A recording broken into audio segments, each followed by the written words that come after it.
Messi Co, Breaking Major League en la ciudad del sol. Here in Miami, we know who's el campeón.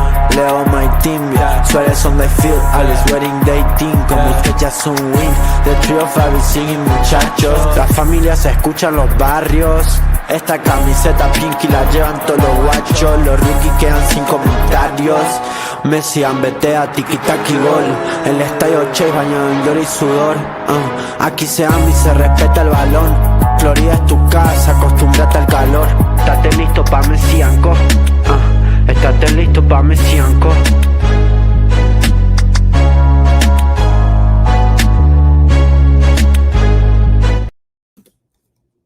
Hello, everybody, and welcome to another live special edition of Messi Co.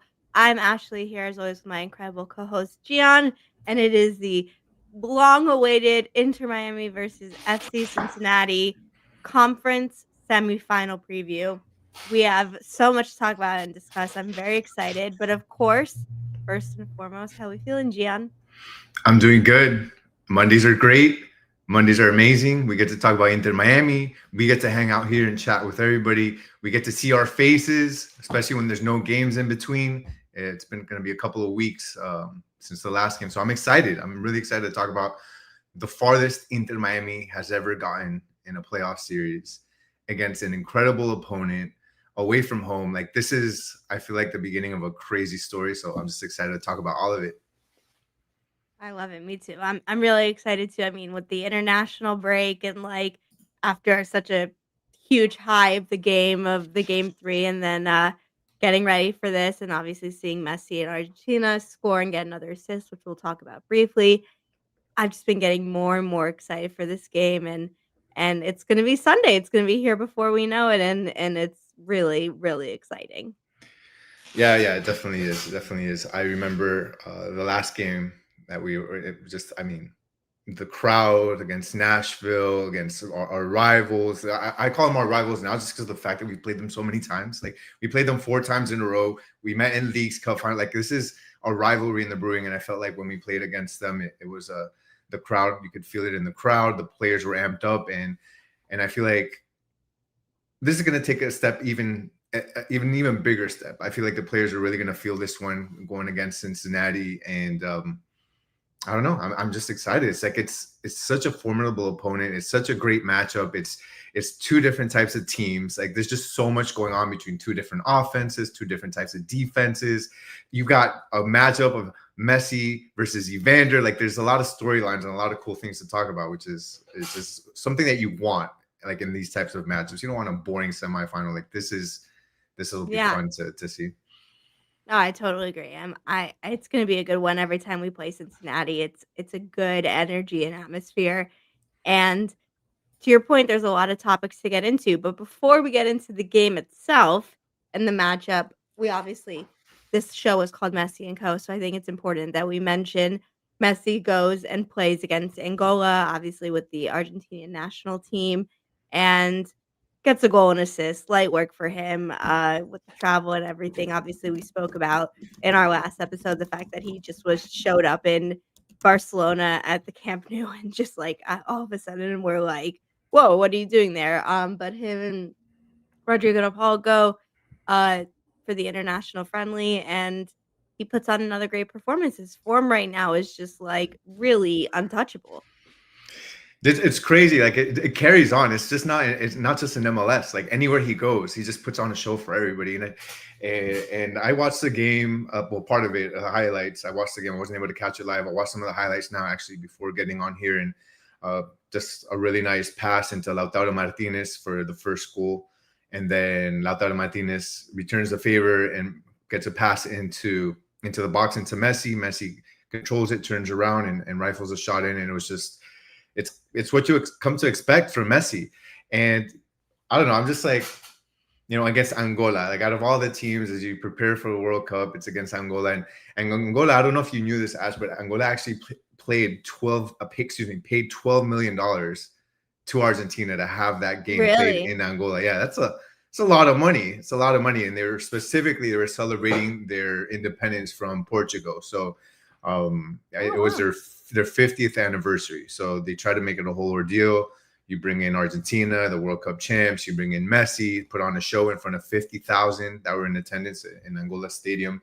So it was a party there, and Messi showed up and he did it. And I think that despite it being a friendly, it's great to have him kind of continue to put on these performances ahead of what's going to be a crazy matchup against Cincinnati. And the best thing is he played a lot and he didn't get injured, which is the most important thing. I know. Knock on wood. Knock on yeah, wood. knock on wood. He didn't get injured, but it also begs the question: like, do you want your players traveling like this much during the break? You know, and that's, I've seen opposite sides of the conversations. You're like, bro, just stay at home, relax on the beach in Miami, like, you know. But it's a give and take, because you didn't relax, but you maintained yourself in tip top shape and in form, in goal scoring form, and I think that's good for Messi. Yeah, I agree. I mean, I think what it shows with Messi, I think your points are valid, and you know, sometimes I'm like in the back of my head, I'm like, oh no, just like stay good, stay healthy, don't, you know, all this stuff.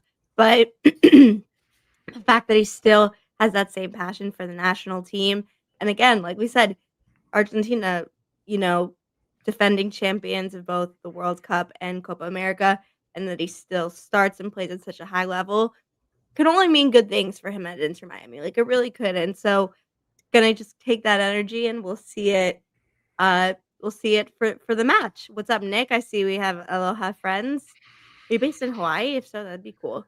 But yeah, so in the end, we don't have to worry about the if, ands, or buts. He went, he came back, scored, assisted, had a good time, went to Camp Nou. Everything's great. And so now he's here and ready and fully focused for this game against Cincinnati. And I guess we should get into that because there's a lot of components to talk about with this game. Starting with where it's going to be, because obviously, unfortunately, it's not a home game for Inter Miami. It's away at TQL Stadium in Cincinnati. It's going to be, you know, a difficult atmosphere. It's going to be Sunday at 5 p.m. It's one of the stadiums. It's one of the better stadiums in MLS, and I think it will have like a really big crowd. It'll be exciting, and knowing you're either gonna, if you win, you face either Philadelphia or New York City. A lot at stake. But Inter Miami and of course Messi have performed on big stages and hostile environments their whole career. So, you know, what are you thinking about that? I think it'll be a good atmosphere regardless, and a great stage for that kind of match. Yeah, of course, TQL is a great stadium to play in, and I think you bring up a good point. Like, it's a hostile environment, definitely, and the crowd is going to be crazy, and Cincinnati has a great fan base. But at the end of the day, you're talking about players that have played in these types of atmospheres. If you want to just focus on the top five right now, or the five all-stars that we have, you talking about Busquets, Jordi, Messi, Suárez, that have played in Camp Nou and In the most hostile Bernabeu, environment. yeah, San Siro, like all these different stadiums and playing in Champions League games. So at the end of the day, whatever stadium they play, it's not something that they haven't played for. They know how to control their nerves, how to control their emotions. And look, as great as TQL Stadium is, it's not anything that, you know, it's not remotely close to some of these other historic stadiums that they've played in. So I don't know how much of that will be a factor, but it's definitely a cool stadium to play in. And then you talk about the other players, right? Outside of the five, which I actually forgot to mention, the Paul also somebody that's played in some of these top European, Even international. Think about when they played in Brazil, Uruguay, exactly, or etc. Like that's really talk about a hostile environment. Yeah, you talk about playing in El Maracanã, like that's insane. And I think that Messi and De Paul, I'm not 100% sure, but I think they've even played in La Bombonera, where Boca Juniors plays. I think Argentina maybe had a game there. I'm not sure. But yeah, and then now, like what I was saying, outside of those players, you're talking about Inter Miami has played in, you know, against top teams in the Club World Cup. They've had to go and play in Mexico, like play some of these incredible stadiums that Mexico has, where you're talking about 60, 70, 80,000 spectators. TQL Stadium, I believe, only has a capacity of 20 something thousand. It's 26,000 fit in TQL Stadium. So, I mean, it's a nice stadium, but at the end of the day, these guys have played in crazier stadiums, crazier atmospheres and situations. So they'll be up to the task. I wonder what the weather is going to be like because it's in Ohio and it's definitely outdoors. So That's a good point. I wonder what it is right now here in Miami. We're what 70s, 80s. That feels nice. I wonder yeah, what it's it'd be like right nice now. if it was here, but Cincinnati, Ohio is definitely different weather. I'm gonna look that up really quick in real time just while we're looking at it. Okay, so it says high of 56, low of 38 and cloudy. So it'll be cold. It'll be cold, but it won't be Well, the game's at freezing. during the daytime, so luckily it won't be I Right. think the coldest. Like if you're talking about a low of 38, it's probably not going to get to 38 around 5, I assume. Like if it's going to be 38, it's probably later 40s, on at probably, night. yeah. So luckily it's a earlier game, something earlier than what we're used to. They're used to seeing like 8 p.m. games, 9 p.m. games. Yeah, So yeah, GP20 Rock saying 38 to 55. Yeah, I think if it's in the 40s and low 50s, we'll be okay. It shouldn't be too much of a factor, but I'm glad. Good thing to note. But so okay, that's environment we talked about shouldn't be an issue for like you said, the stars, but even players like I think Noah Allen, Ian Frey, like they've played enough with Inter Miami in the last 2 years where I think they've experienced enough big crowds and quote unquote hostile environments where um I trust them to hold their own and like the form the team is playing in. I'm hoping it won't be a detractor, but if anything, just like a motivation to play your best and to enjoy the stage. And they'll be sharing the stage obviously with um a player that is very well known in MLS outside of Messi, which is Evander. Has been a potential MVP multiple seasons now. Um, one of the best players in the league, like I said, and is pretty good. So, how do you think the Messi versus Evander matchup's going to kind of be? Dude, you're talking about two powerhouses, two all-stars. Obviously, I'm not going to put Evander on the same level as Messi by any means, but it's two guys Better hair, that are it's two guys that basically are the motors behind their teams, the guys that their team depends on when the game is, very close, when they need that special player to come out and bring them out of whatever they're going through. Like these are two guys that are always in the MVP talks and voting. Obviously, Messi's about to win his second MVP, but Evander's always there in the conversation. So I think it's a great matchup. You're talking about watching let's say a Michael Jordan, if it was NBA, Michael Jordan versus I probably shouldn't have got myself into this conversation. Allen Iverson, maybe. Maybe an Allen Iverson. If I would have said Kobe, people We're talking about would like, practice. Oh my God, remember that episode last year when we were going through that? Yeah, but no, you're talking about Michael Jordan and Messi versus another top 3, top 4 guy in MLS, especially in that position. He's their number 10. So I think it's going to be incredible. You look at some of these stats. I mean, Messi is just in round 1 versus Nashville, 5 goals, 3 assists. That's crazy. Like 8 goal contributions, 8 in one playoffs. Like if you would have told me 8 goal contributions in an entire playoff run, I think that's crazy. Like that's insane. 5 goals, 3 assists, all the way through, throughout the playoffs and the final. That's an insane stat line. But if you just say that's only in one series, that's crazy. So the fact that Messi has been playing progressively better and better and better and just in time for this matchup is crazy. And then Evander has 33 goal contributions this season for Cincinnati. He ranks, I'm going to give you a few stats here on Evander that are really, really good. So one, he ranks in the 99th percentile for non-penalty goals among midfielders. So he has got a lot of goals from the run of play. He's 92nd percentile for expected assists, 89th percentile for progressive passes, 93 percentile for through balls, 95th percentile for passes into the penalty area. That just shows how dependent they are on him to create plays, to get players running into space. Like, look at that. Through balls, passes into the penalty area, progressive passes, almost all within the 90th percentile and up for all of those metrics. So the fact that shows you how dependent and how good that Evander is.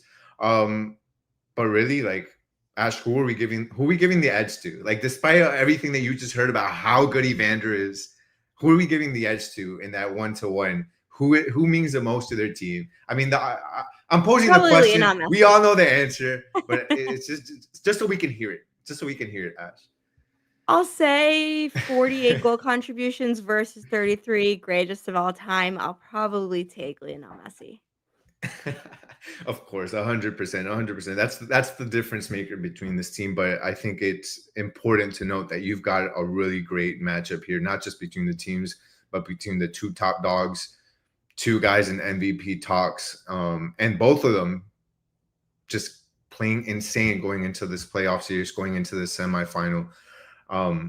It's going to be a show, and that's what we're here for. We're here to watch this show between two incredible guys. Well, so I think that's a really good point, and I would say outside of Evander, who are other players for Inter Miami and even Cincinnati that can make a really big difference? I mean, I think this Rocco is the key. He's a talisman. Well, I don't know about that, but I will say the defense in general and the goalkeeper are huge for this game. And like, obviously our attack has been great. We're seeing Allende in great form, obviously Messi in the best form. Suárez, in big games, you still expect him to show up. Jordi Alba right now playing at such a crazy high level. It's that part I'm not really worried about. It's about the defense and midfield, the DePauls, the Busquets, the Ian Freys, the not Cello, sorry, Maxi Falcon, etc. Noah Allen having to make sure they're playing at a good level, shutting down Evander, shutting down the Cincinnati attack to be able to keep the game. Yeah, look, Evander leads Cincinnati in shots, in goals, in assists, in key passes. He leads them in everything. If you're able to shut him down, it's tough in and of itself. But if you're able to somehow, if you're able to somehow control him just a bit, you're going to cause major damage for Cincinnati. But then outside of Evander, I mean, there are 10 other players on that team. You're talking about who else has the most shots and the most goals outside of Evander. That's Kevin Denke. He's got 15 goals compared to Evander's 18. And then you talk about assists. You got Pavel Buka, who also is right second behind Evander with 7. So those are two guys that you're going to want to also watch out for. So it's not just Evander, but it's Denke and Buka. Those are two guys that are a big part of that offense, a big part of driving and opening the plays for the teams, scoring. So I think that those are two other guys that you're going to probably want to watch out for. Lucas Engel is another guy that's able to make key passes. Luca Orellano also, like, they've got a really good team, and it shows. And I think that we'll probably talk about this in the next topic, but just the fact that this team, with the players that they have, they're players that don't give up either. Like when they played against Columbus, I mean, they won and then they lost 4-0, and they were able to come out of that. Like we talked about that earlier, I think in one of our, or at least we mentioned in one of our other episodes, how difficult that is mentally to beat a team and then lose 4-0. Like that's not a close game. And the fact that they were able to come back and bounce back from that with these types of players, I think it speaks a lot to this team and how it's not going to be easy at all. 100%. And that's a good way of putting it. So like, how would you categorize, like you put here, the historic attack versus the grind? Like, how does that balance out? How does that even out in a head-to-head match? Yeah, I mean, you talk about a historic attack, you're talking about Inter Miami. You're talking about some of the best to ever play the game in their positions, especially Inter Miami is very top heavy. We know that the defense at times has been questionable. We've seen, and it's in part the personnel defense wise, but a lot because of the style that Inter Miami plays, where they lend themselves to counterattacks, and sometimes they don't have their midfielders in the right place to be able to absorb that counterattack and that pressure. But up front, the attack is historic. The numbers that they've been able to put up. You talk about players up front with Suárez. And Suárez maybe not scoring as much as last season, but him kind of facilitating and being in that playmaking role and still being able to score. and help in that area. You talk about Messi, you talk about a Tadeo Allende that we criticized earlier on in the season for missing easy shots in front of goal.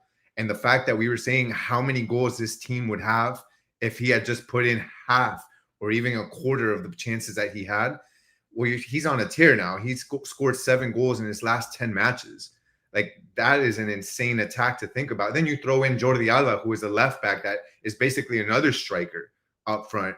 And now the emergence of Baltasar, and now you have Silvetti getting in minutes. Like, man, like the options for this team are honestly incredible. Yeah, I agree. It'll be a fun one. Wow, Austin reposted us. Shout out to Austin. Oh my God, sweet. Austin was the OG, the founder of Messi Co. And man, we miss Austin. Austin. I know he's out of the game, and I know he's not doing much. But man, if he ever wants to swing by and jump on an episode, that would be amazing. Honestly, yeah, that's so 100%. Cool. 100%. But so yeah, that's Inter Miami. They have the 3rd best expected goals per game recorded in MLS history since 2013. I mean, we've seen them. Like, they don't just beat teams; they honestly are just when they're on their own. Like, they're manhandling them. I like manhandling. And then, man, what the hell did I say? Mandarin. I don't even know what the hell I said. So yeah, they won 20 games this year. 16 of them were I'm talking about Cincinnati. Cincinnati's the difference here. They're more of like the grind team, as we have in the topic. They're more the team that they're not just absolutely I'm there I go with the same word. Like manhandling. They're not manhandling the teams. The games are a lot closer. They're grinded out games. They're games that are, as I was saying, they played 20 games this year. 16 of them they won 20 games, and they won 16 of them by 1 goal. So the difference really isn't a lot. Yeah. And that just, some may see that as a weakness and say, oh, okay, they're not that good offensively.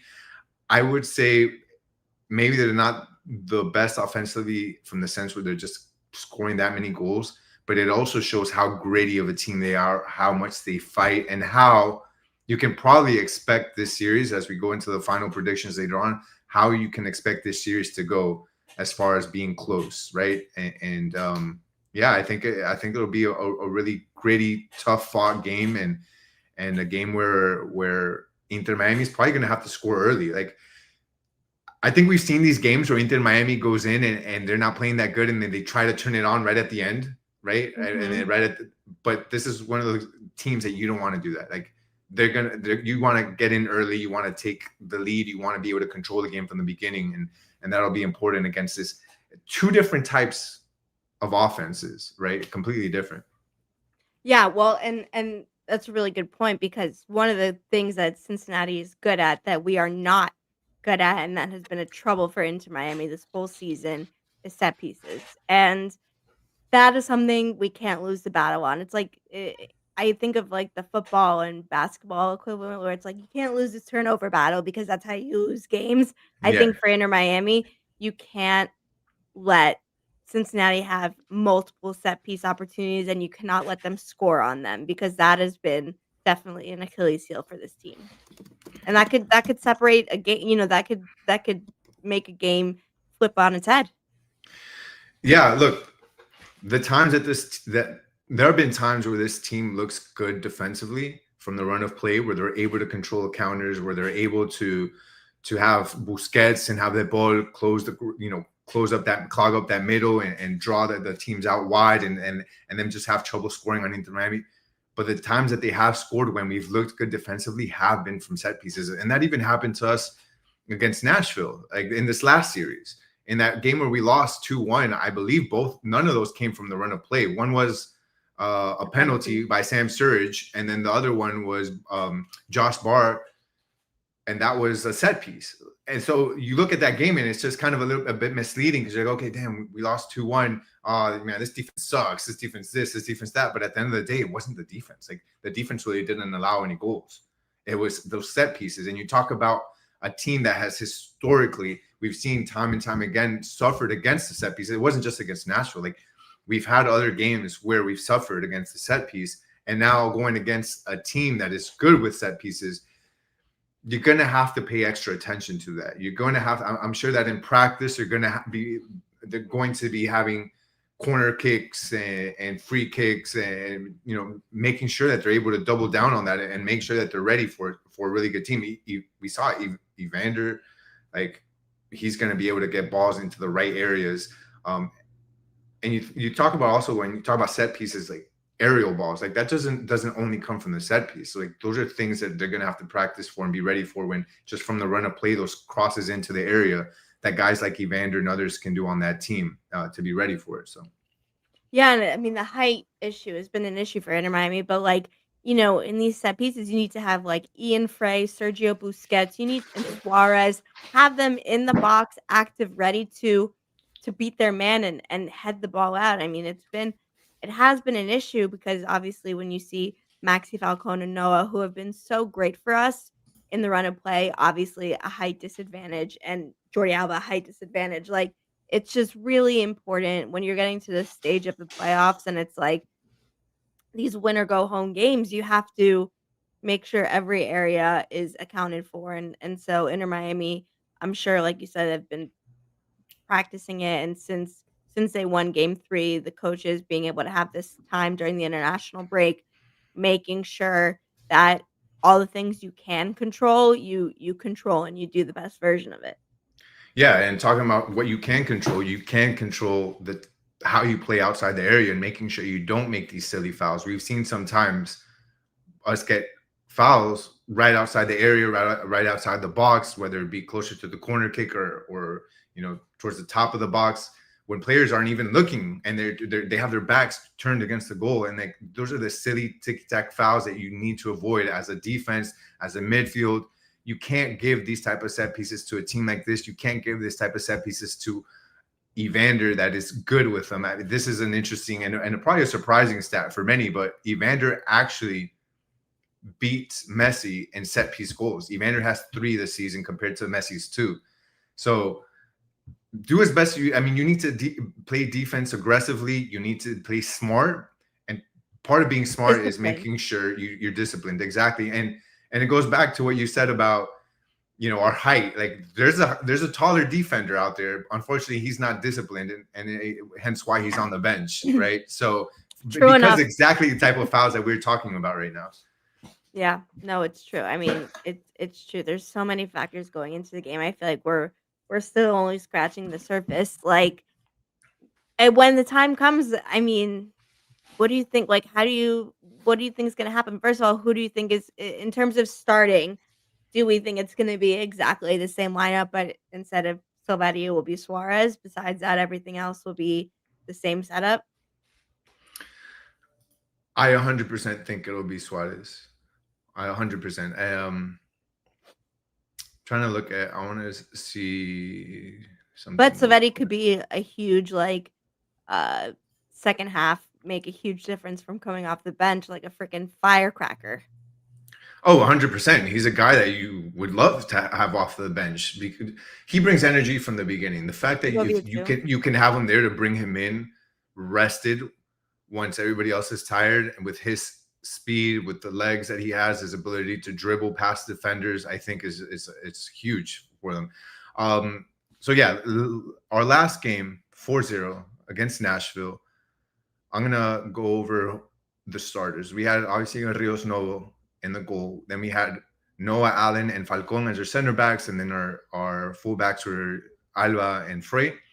And then in the midfield we had Tadeo Allende, De Paul, Busquets, Baltasar Rodriguez, and then up front we had Messi and Silvetti. How that really played out though was Messi playing a lot more of a false 9, and then you had Tadeo Allende, Silvetti, Rodriguez, basically at times like a line of 3, where Messi was just floating in front of them. Then he'd be between lines, between the front 3 and Busquets and De Paul. Like, Messi was free flowing, and a lot of times it was Silvetti and Tadeo Allende in attack. And I really liked how that was. I like, you know what I like more about that lineup than anything is the amount of, I think, pressure that we put on the as Nashville was trying to build out of the back.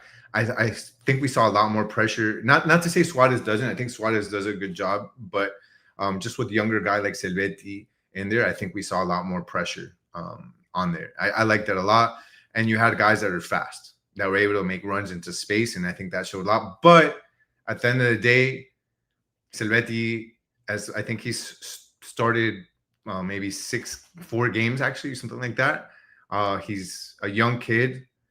This is a semifinal, and I think you need the experience of a guy like Suárez. So we'll have to see how much he plays at the end of the day. Like I don't know how long he'll play. He'll probably play the entirety of the game, but Silvetti's there when you need him, and he can make a world of a difference.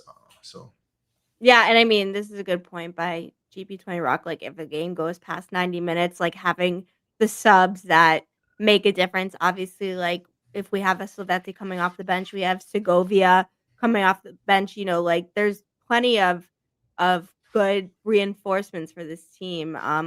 But it's just about throughout the whole game, establishing, I think, possession, establishing strong defense, trying to get balls over the top. I mean, with Suarez, not the same speed, but when you're Cincinnati, if you see Suarez get an early shot or set up Messi for an early shot, you're nervous and you're playing differently from the beginning of the game, and it just takes a minute of or I'd even say a second of Messi brilliance and Suarez brilliance, Alba, etc. I mean, also we have to remember this could potentially be Alba and Busquets' final matches. We hope not. But everyone's gonna be playing at a high level. Rodrigo de Paul too, who we haven't mentioned that much. I mean, like I said in the match, the game 3 versus Nashville, I thought he was awesome, like amazing. He played so good. He was everywhere. He was able to set the team up and cover all the spaces. And if we see that again, and you let Messi and Suarez Allende be free flowing and get their chances, it makes a huge difference for this Inter Miami team and how they are able to attack relentlessly. yeah, I think this Nashville series was the kind of the awakening for that ball, right? We have I at least I know I heavily criticized him and his performance. I know that he comes in, without he doesn't get that full preseason. He doesn't get, I think maybe he wasn't ready when he came in, but as he starts to get more games under his belt, you can see him kind of progressing. And I don't think he's exactly where he needs to be or where we want him yet, but I think he's taken a big step forward in this Nashville series. I think he's running more. He's getting his legs under him. At times he looked tired earlier on in the season, and he's really been chasing after the balls. His passes have been more accurate. He's been better. And I think that again is just part of getting your legs under you. So I'm happy from what I've seen, at least the last couple of games. And I think that if he can carry that on to the season, you're going to need it against some of these really good attackers on Cincinnati's team. And then you talk about another guy that stands next to him. His name's Busquets. That for me, I think is my biggest takeaway from the Nashville series is if you don't have Busquets in your midfield and you plug him in between the two center backs, between Noah Allen and Falcon, you lose a huge part of that midfield that you need, that is able to make the through passes, that's able to open up the game for everybody else, that's able to make the quick decisions. And as soon as Mascherano decided to not play with that experiment again and keep Busquets in the midfield, this team completely looked different. And that to me, it's probably the key for the Cincinnati game. Like, you know what you're going to get from Messi, right? You know what you're going to get from Suárez. Well, Suárez can sometimes be, you never know if you're going to get a goal from him. He depends how passive he plays. But you know what you're going to get from Messi. You know what you're going to get from this new version of Tadeo Allende that's freaking on a rampage scoring. Busquets is the one guy you need in that midfield. And if he can be there, this team is just going to, like, offensively, they're going to be connected. If he's not, they're going to look disconnected. They always do when he's not there. Yeah, true. And I mean, Yannick Bright too could be a big factor off the bench. I mean, think about that. Like, think about the second half. If the game is tight, we'll give our predictions in a second, what we think the scoring is going to look like and the end result. But if the game's tight and then you're in the 70th minute, 65th minute, 75th minute, and you have players like Segovia, and Silvetti and Yannick Bright come in, I mean, that is really like those are starters on a lot of teams, like, so it could be a bench battle, and this is an important match for Mascherano to show that he can coach big games, big moments, tactically outclass and personnel wise do better than his opponents. And when we said it in the beginning, hostile environment, a great team in Cincinnati, an MVP in Evander. You have to get a lot of things right. I mean, Messi helps. Messi helps make a lot of things right, but just it'll be really important to see one, how we think he's going to set up, but how he reacts to the game as it's happening and adjustments that he has to make to see it through. Yeah, I mean, I was about to say it's going to be a close game, but every time I say it's going to be a close game, I don't even know what the hell I'm talking about anymore. I said the last game against Nashville was going to be a close game and it ended up being 4-0. So, but look, there's a big difference. These teams are evenly matched. I feel like obviously the big difference is we have Messi. The other difference is this team can look ordinary for 70, 65, 70 minutes. They can look lackluster. They can look ordinary. They can look like they don't have enough to get it through. And then someone decides, you know what? I'm going to take over. That someone is Messi. And we've seen that happen over and over again. And they have that like fifth gear where they can just turn it on in a second, while other teams don't have that, while Cincinnati doesn't have that. They'll grind through the entirety of the game. They don't have that one extra notch on their belt, that one extra gear that they can put. And Miami has that. Miami will surprise you like that. And we've seen it many times. And then part of that, having that fifth gear, is not only having Messi on there and collectively as a team, but you talk about what a blessing it is to have these type of players on your bench. Ash, you said it, like having a Yannick Bright on there, having Telasco Segovia, started from the Venezuelan national team, having Silvetti, a young kid from the U20 Argentina team. Like, to have these guys on the bench for that extra, you need an extra burst of energy. You need to lock in the midfield. You need, like, whatever scenario you have, you've got a guy that you can plug in and will fit that need. And I think that's something that puts Inter Miami over Cincinnati. I mean, I have a really good feeling. Transition. Let's talk about it. I mean, this is, I think, honestly, a great way of saying if Messi is rested, no worries. And look, we've watched Inter Miami over the last few years, and we have predicted, sometimes rightly, sometimes wrongly, how they can perform and what they perform at. And knock on wood, you never know what's going to happen. That's the beauty of live sports. But let me tell you something right now. Messi playing at this level and this good, and injury-free, consistent, the goals and assists he's had, and the stakes of this game. Because I mean, I said it earlier, but look, they know it's Alba and Busquets that are going to be retiring, and they want them to play. They want to do as much as they can. They believe in this team.